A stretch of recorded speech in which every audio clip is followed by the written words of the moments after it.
بسم اللہ الرحمن الرحیم۔ 7ویں پارے میں تقریباً 18 اہم مضامین بیان ہوئے۔ سب سے پہلے قسم توڑنے کا کفارہ بیان ہوا کہ 10 مسکینوں کو کھانا کھلا دو یا کپڑے پہنا دو۔ شراب، جوئے وغیرہ کی حرمت کو بیان فرمایا گیا۔ احرام باندھ کر شکار نہیں کر سکتے، ہاں سمندری شکار حلال ہے، سمندری شکار کیا جا سکتا ہے، اس چیز کو بیان فرمایا۔ تیسرا مضمون یہ بیان کیا کہ جب لوگوں سے کہا جاتا ہے کہ آؤ اللہ کی کتاب کی طرف، ہدایت کی طرف، تو یہ لوگ جواب میں کہتے ہیں ہمارے لیے وہی طریقہ کافی ہے جو ہمارے باپ دادے کا ہے۔ تو جواب میں کہا جا رہا ہے کہ ان سے پوچھئے کیا باپ دادے کی تب بھی پیروی کرو گے، بات مانو گے اگرچہ وہ گمراہ ہوں؟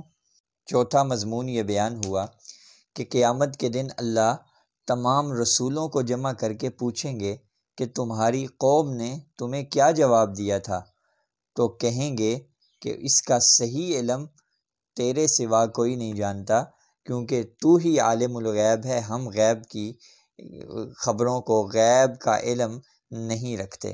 اس چیز کو بیان فرمایا گیا۔ پانچواں مضمون یہ بیان ہوا کہ قیامت کے دن اللہ حضرت عیسیٰ علیہ السلام سے پوچھیں گے کہ کیا تم نے کہا تھا کہ مجھے اور میری ماں مریم کو خدا بنا لو؟ تو جواب حضرت عیسیٰ دیں گے کہ سبحان اللہ، یہ بات کہنے کا مجھے کہاں حق حاصل تھا، میں نے تو صرف تیری بندگی کی دعوت دی تھی۔ جب مجھے واپس بلا لیا گیا، یعنی جب میں اٹھا لیا گیا زمین سے، تو اس کے بعد کا اے اللہ تو ہی نگران تھا، نگہبان تھا، مجھے نہیں پتا میرے بعد میری قوم نے کیا کیا۔ اس چیز کو بیان فرمایا اور یوں سورہ مائدہ کا اختتام ہوا۔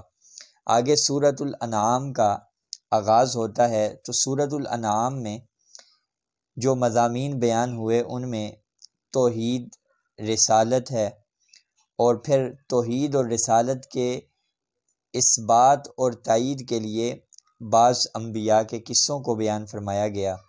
قرآن کریم کی حقانیت بیان ہوئی، قیامت کا اس بات، اور قرآن پاک اور قیامت کے منکرین پر قولی اور فعلی انداز میں وعیدیں بیان ہوئی، اور وعیدوں کی تائید کے لیے بعض گزشتہ کافر امتوں کا حال اور ان کی ہلاکتوں کو بیان فرمایا گیا، اور رسوم و عادات کی جو برائی تھی اس کو بیان کیا گیا، اور اعتدال کا، جہالت سے اور جاہلانہ رسموں کو چھوڑنے کا حکم، اچھے اخلاق کا درس دیا گیا۔ اس طرح کے مضامین سورۃ الانعام میں بیان فرمائے گئے۔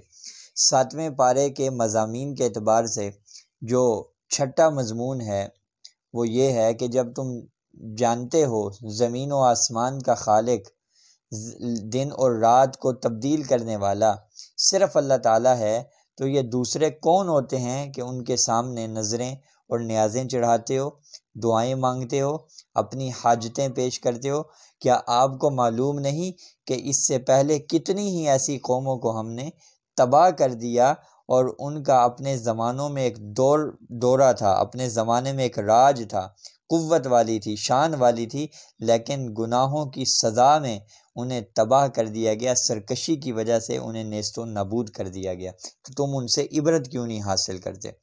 پھر آگے 7واں مضمون بیان ہوا کہ اے نبی ان سے کہو کہ ذرا زمین میں چل پھر کر تو دیکھو جھٹلانے والوں کا کیا انجام ہوا۔ چونکہ اللہ تعالیٰ نے رحمت اور کرم کا شیوا اپنے اوپر لازم کر دیا ہے، اس لیے وہ جلد تمہیں سزا نہیں دیتا، مہلت دیتا ہے، ورنہ تمہیں کب کا عذاب میں مبتلا کیا جا چکا ہوتا، اور کب کا تم پر عذاب کو مسلط کیا جا چکا ہوتا۔ 8واں مضمون بیان ہوا کہ ان منافقین میں بعض ایسے ہیں جو آپ کی بات کان لگا کر سنتے ہیں، مگر حال یہ ہے کہ ہم نے ان کے دلوں پر پردے ڈال دیے ہیں، اور ان کے کانوں میں اب گرانی ہے، اور کہتے ہیں کہ یہ تو پرانے قصوں کے سوا کچھ نہیں ہے، خود بھی حق قبول نہیں کرتے، دوسروں کو بھی روکتے ہیں، مگر سچی بات یہ ہے کہ وہ تمہارا کچھ بھی نہیں بگاڑ سکتے بلکہ اپنی ہی تباہی کر رہے ہیں۔ اس چیز کو بیان فرمایا گیا۔ 9واں مضمون بیان ہوا کہ آخرت کی ہمیشہ کی زندگی کے مقابلے میں دنیا کی زندگی کی حقیقت صرف اتنی ہے کہ کوئی شخص کچھ دیر تفریح میں دل بہلائے۔ اس لیے حق بات قبول کرو، حق کو سنو، اپنے ضمیر کو زندہ کرو تاکہ آخرت کی ہمیشہ کی زندگی میں کامیاب ہو سکو۔ 10واں مضمون بیان ہوا کہ ہم کسی قوم کو آزمائش اور مصیبت میں اس لیے ڈالتے ہیں کہ وہ عاجزی کریں، رجوع کریں، میری طرف آئیں، مگر جب وہ اس مصیبت کے وقت کو بلا دیتے ہیں تو ہم خوشحالی کے دروازے کھول دیتے ہیں۔ جب وہ خوب مگن ہو جاتے ہیں تو پھر ہم انہیں پکڑ لیتے ہیں۔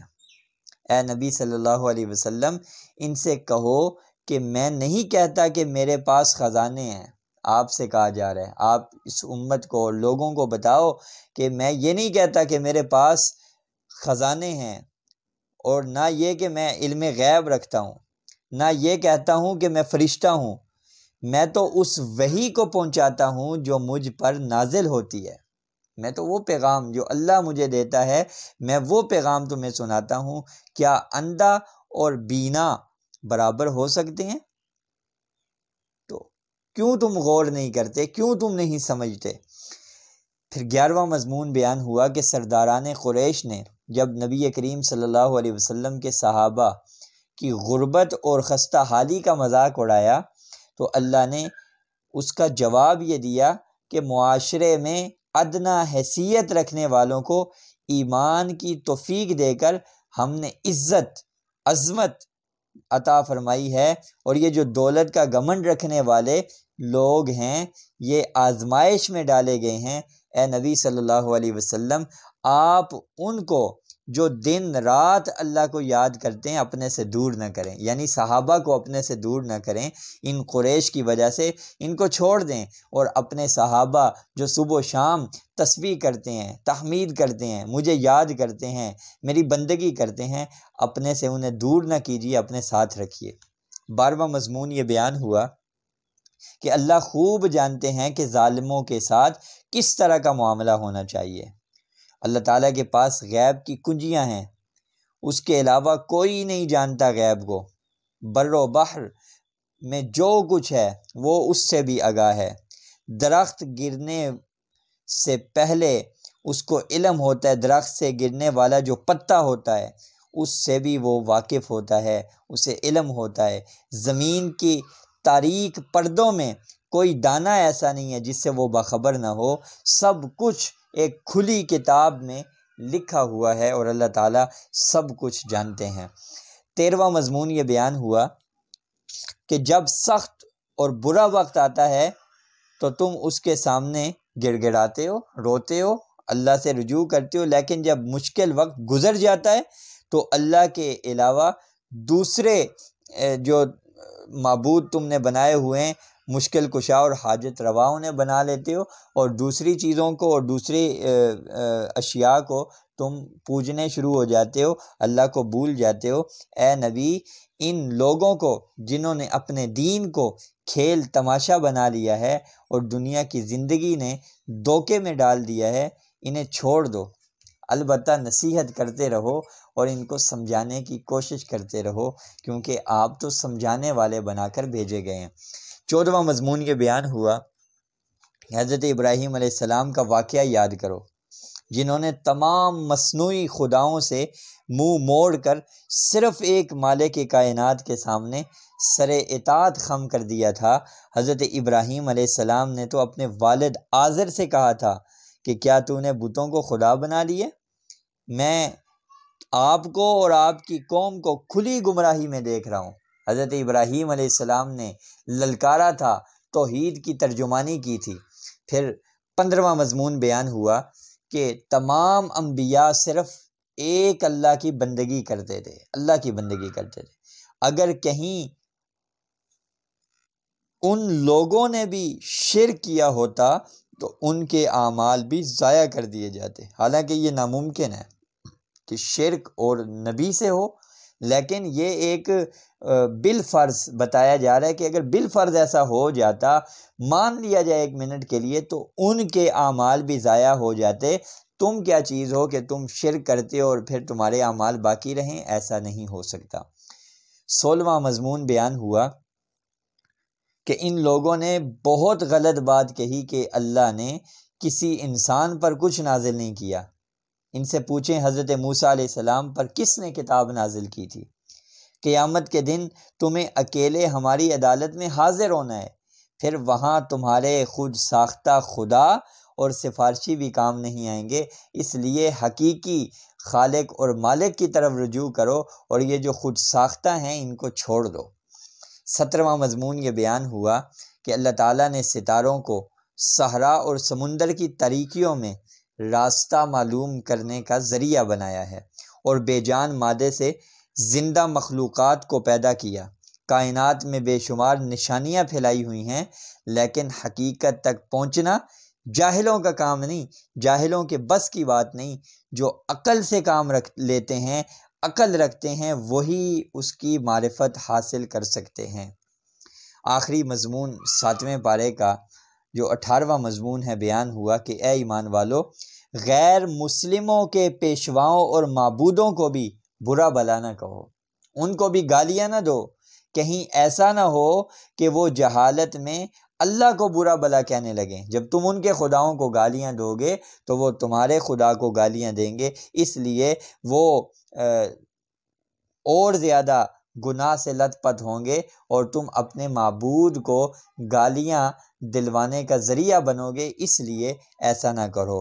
اور اس طرح وہ حق سے قریب آنے کے بجائے مزید دور ہو جائیں گے جب گالیاں دو گے، اور جب برا بھلا ان کے معبودوں کو کہو گے، نرمی کے ساتھ، محبت کے ساتھ، حکمت کے ساتھ، بصیرت کے ساتھ ان کو دعوت دینی ہے۔ اس طرح 7ویں پارے کا اختتام ہوا۔ اللہ قرآن کریم کا فہم ہم سب کو نصیب فرمائے۔